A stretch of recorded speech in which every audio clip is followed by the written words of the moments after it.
गांव के गांव आओगे यहाँ पे, पर ये जब आओगे जब ये उदास जालेगा, फिर और मंडी बनाओगे, मंदिर काटेंगे, बेगन तार देंगे, फिर यहाँ के टट्टू होगा, कुछ भी नहीं होगा।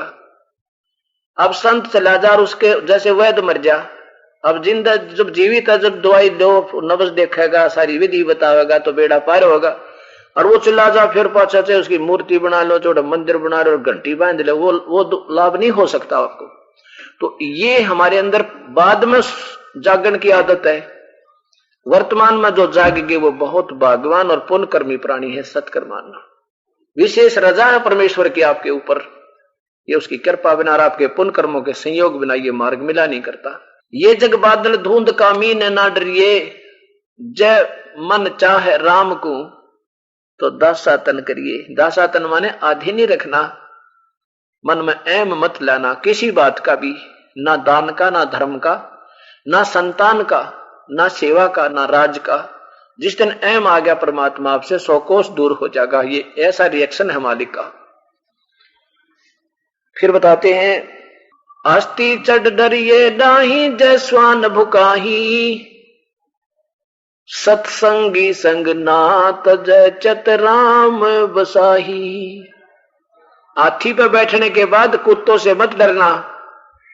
हाथी पर आप बैठे हो ना, और जब हाथी कहीं निकलेगा गांव के आसपास से तो सैकड़ों कुत्ते हाथी के चारों तरफ भो भो भो वो रहते हैं 10 कदम दूर, पर ऐसे सतिथि बना देते हैं जैसे बस आए तो मार डालेंगे, पर वो हाथी का असवार उनकी पहुंच से बहुत दूर है, बिल्कुल बहुत दूर है, बहुत दूर। क्योंकि ना तो हाथी को कुछ कर सकते हुए कुत्ते, हाथी एक सूंड मारे 4 मरे, और जब वो बुड़का भरना चाहे, उनको काटना चाहे तो हाथी का मुंह पैर उसके मुंह पर नहीं उनके मुख में नहीं आवे, वो हानि भी नहीं पहुंचा सकते। तो कहने का भाव यह है कि परमात्मा कबीर साहब की शरण में आने के बाद मानो आप हाथी पर बैठ चुके हो, और बाकी के लोग जो कह रहे हैं ना थोड़ा न्यू हो जाएगा, तुमने ये क्यों कर दिया, बता क्यों छोड़ दिया वो गुरु पुराना है, वो कितने दिन तो जाया करते थे, कहते वो कुत्ते भौंक रहे हैं। उनसे डरना नहीं, आप इतने उनकी रेंज से बाहर हो गए, उनकी पहुंच से बाहर हो चुके हो। हाँ, जो आप पर डरता हाथी पर तो पड़ गया और न डर देख के, वो तो पड़ते खाएंगे, फिर वो काट डालेंगे आपको। तो तुम डरते पड़ जाओ हो नीचे, उनके देख कर चारों तरफ हो करके वो आप पे गिर गए तो वह दूसरी बात है, नहीं तो तुम्हारे नजदीक कुछ नहीं आ सकता, आपको हानि नहीं पहुंचा सकते, गारंटीड बात है। दादू जी कहते हैं, केरी नाम कबीर का विषम काल गजराजे। तुम तो देवता है, डरो। परमात्मा कहते हैं, ये जो भी उस परमात्मा की शरण में आए हैं संत, वो कहते हैं कि ये इनका जो काल 21 ब्रह्मांड का, ये भी निकट ना हो कबीर साहब के पास। तो क्या बताते हैं दादू जी उस परमात्मा कबीर साहब की महिमा, जो जो शरण कबीर के वो तिरगे अंत अपारे, दादू गुण के ता कहूं भाई कहत न आवे पार। उस परम पिता के मैं के गुण गाऊं, मेरे पता गुण भी ना गाए जाते कबीर साहब के। कबीर करता आप है दूजा ना कोई, दादू पूर्ण जगत को हो भक्ति दरड़ावे सोए।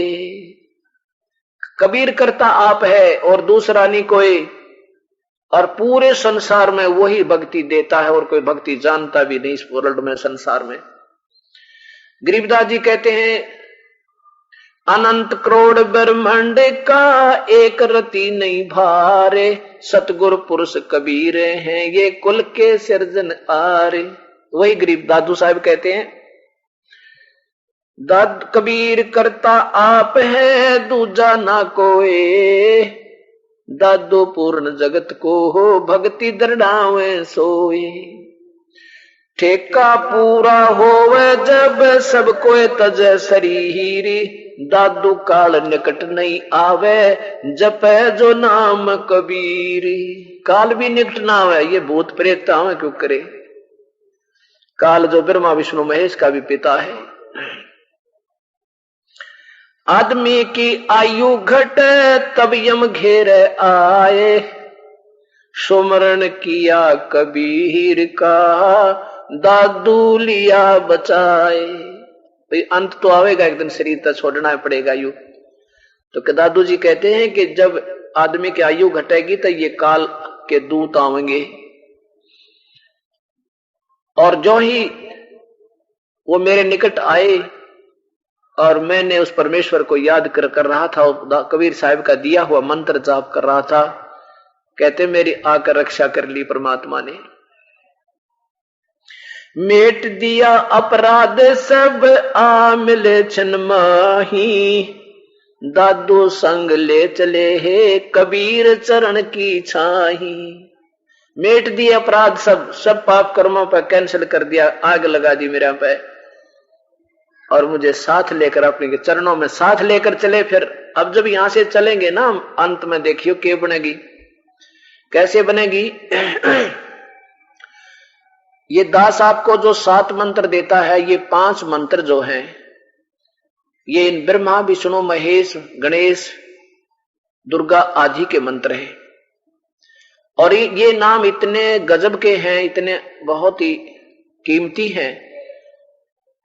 आपका इन कमाई से इतने धनी हो जाओगे कि ब्रह्मा विष्णु महेश का पहले तो जो ऋण इनका ये उतरेगा, और फिर इनकी कमाई इतनी हो जाएगी आपकी कि जब आप यहां से चलेंगे ना, कमलों में से गुजरेंगे, जब ये शरीर पूरा होगा, आत्मा जब चलेगी, सबसे पहले मूल कमल में जाएगी,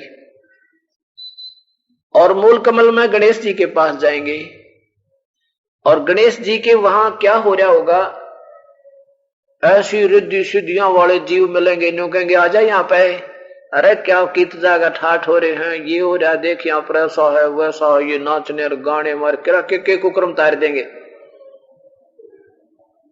अब उसके बाद ये प्राणी जाएगा ब्रह्मा के लोक में, यानी ब्रह्मा वाले कमल में, क्योंकि हमने वहां से सब नो ड्यूज सर्टिफिकेट लेते हुए चलना पड़ेगा। तो वो नो ड्यूज तो आपका मिला ही मिलेगा, उनकी और भी कमाई गणी फालतू पाओगे आपकी वहां पर एक्स्ट्रा। तो ब्रह्मा जी कहेगा भाई आजा देख ले, इतना पुण्य और है तेरा, और यहाँ इतने 1000 वर्ष तक तू ये बनेगा, इतने 1000 वर्ष तक तुझे ये ठाठ मिलेंगे, देख ले भाई, नाच गाने उड़ा 24 घंटे बकवास चले। तो आपको उस समय ये ज्ञान काम आएगा जो दास रोज पढ़ावे तोते की तरह, और साथ में ये दास भी होगा, आपके दास के रूप में वो परमेश्वर भी होगा ना, तो कोई नहीं आपको ढूंढे सर्टिफिकेट दे जल्दी सी, और वहां वो आपको लालच दिखाएंगे, क्योंकि हमारा और इस काल का शुरू से ऐसा निर्णय हुआ है, फैसला हो रहा है, कंप्रोमाइज है कि अंतिम श्वास में भी अगर काल में इच्छा होगी तो कबीर साहब नहीं कुछ कर सकते, वो छोड़ जाएंगे आपको, रोते हुए जाएंगे बेचारे, देख इतनी मेहनत करी निकम्मा, फिर उड़े जाल में पांव फंसवा दिया।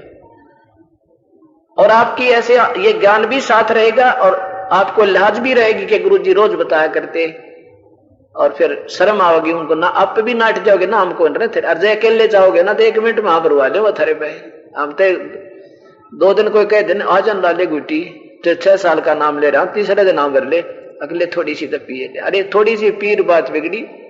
तो ऐसे वहां जाओगे ना भी फिर ना भी कमल में जाओगे, ना भी कमल में विष्णु जी के लोक के ठाठ आपको दिखाए जाएंगे, वहां पर देखो यहाँ हो रहा के हो रहा, देख ले भाई, वो विष्णु जी के वहां जो वहां मिलेंगे आपको अधिकारी, वो देव, वो फिर बड़े नो कहेंगे भाई ठीक है वो तो कोई बात नहीं, ले जाइए तेरा नोडू सर्टिफिकेट भी दे देंगे, पर देख तेरी इतनी कमाई और बन रही है, इसको यहाँ इतने दिन ठाठ करेगा, वो इतने दिन ठाठ करेगा, इसको क्यों हो जाएगी, विष्णु के लोक में तो इतने वर्ष तक और रहेगा, देखिए यहाँ से ठाठ हो रहे हैं, सारा दिन बाजे बाजे नाचने और गाने और वही सब।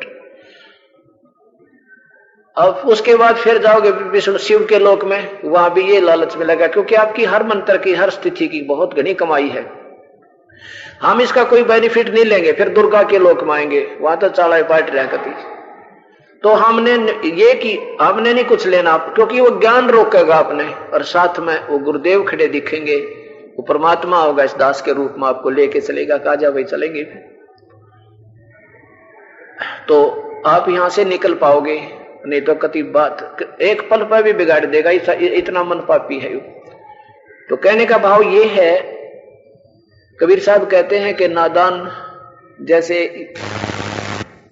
अब जैसे हम भक्तों को मार्ग तो रोज ही दर्शन करते हैं, बता रहे हैं, और एक आधा फिर भी विचलित हो जाता है, गुटी सुटी लाए जावे है, और दूसरे लाते नहीं, उन्हें शर्म आती है, गुरुजी के क्या कहेंगे पता लग गया तो वो बचे इस उद्देश्य से भी बचे रहते हैं, कुछ इस उद्देश्य से बचे रहते हैं कि बेदारू बहुत बुरी बात है, ये ज्ञान भी उनको हृदय में समाया रहता है। अब जो अनजानपने में और उन ब्रह्मा विष्णु महेश के देवता आपको बहुत अच्छी तरह समझाएंगे, अनु होता है, ऐसे होता है, अगर उनकी बातों में आगे और गुरु जी की उंगली छुटवागे तो आपको कितना ठाठ देगा। यूं काफी वर्षों तक तो गणेश जी के लोक में गण बनोगे, उड़ा ठाठम ठाठ चौधर हो जाएगी खूब। उसमें तो जब पूरा होगा शरीर, उसके बाद आप ब्रह्मा के लोक में होगे, वहां अपनी मलाई खाओगे, कोई देव बन जाओगे, कोई छोटा मोटा कोई वहां पर। उसके बाद फिर विष्णु के लोक में आओगे, ये नाम इतने अच्छे मंत्र आपको मिले हुए, और विष्णु जी के लोक में आप रहोगे 150 वर्ष, वहां अपनी मलाई खाओगे, फिर वहां से चलता कर देंगे, फिर शिव के लोक में आओगे, शिव के लोक में आपकी कमाई जब खत्म हो जाएगी फिर दुर्गा के लोक में जाओगे, और वहां से भी कमाई खत्म हो जाएगी, फिर गधे बन जाओगे, यह बात बिगड़ेगी। तो कबीर साहब क्या बताते हैं, नादान मान ले तू गलती से हाथ भी छुटाएगा मेरे तय, और पहुंच गया किताब ब्रह्मा विष्णु महेश के मंडल में, उनके लोक में, और वहां जाकर ये याद तुम्हें ये ज्ञान जो दिया जा रहा है रोज रोज ये टिकने नहीं देगा आपको। आप बेशक गलती कर दोगे तो फिर भी ये बात याद आएंगे, अब गुरुजी तन्यों क्या करते, हमने ना विष्णु के लोक में जाना ना शिव के लोक में जाना, यह तो हमारी पूंजी खत्म हो जाए, अब के एक रूम में तो फंस गया इनके। कहते वहां भी अगर तू आत्मा से रोएगा और पुकार लेगा मुझे, तुझे वहां भी आकर इस यहाँ किसी लोक की इच्छा ना रही, चाहे यहाँ कोई हमने इंद्र बनावे तो भी थूक दे, दास तो बिल्कुल नहीं चाह भाई और मन बेराना। बंदी छोड़ कहते हैं कि इंद्र दा राज काग दा बेस्टा, इंद्र यहाँ के स्वर्ग के राजा की जो राज है उस सतलोक की तुलना में वो ठाठो बाट भी ऐसा है जैसे अलवे के स्थान के तुलना में काग की बीट हो। अब देख लेना बीट, और उसकी कितना अंतर होगा उस सुख में, जहां हम जाएंगे वहां हमारा मानव सदृश शरीर होगा और तेज पुंज का शरीर होगा, कभी मृत्यु नहीं होगी। और ये परिवार जो बच्चे आज हमारे संग हैं, जब इनकी समय पूरा होगा ये आपके पास आएंगे अगर भक्ति करते रहे तो, और फिर ये आपके जो कि तो वर्तमान वाले आपके जो के तो फिर परिवार बनेगा, वहां पर वो कभी मृत्यु नहीं होगी।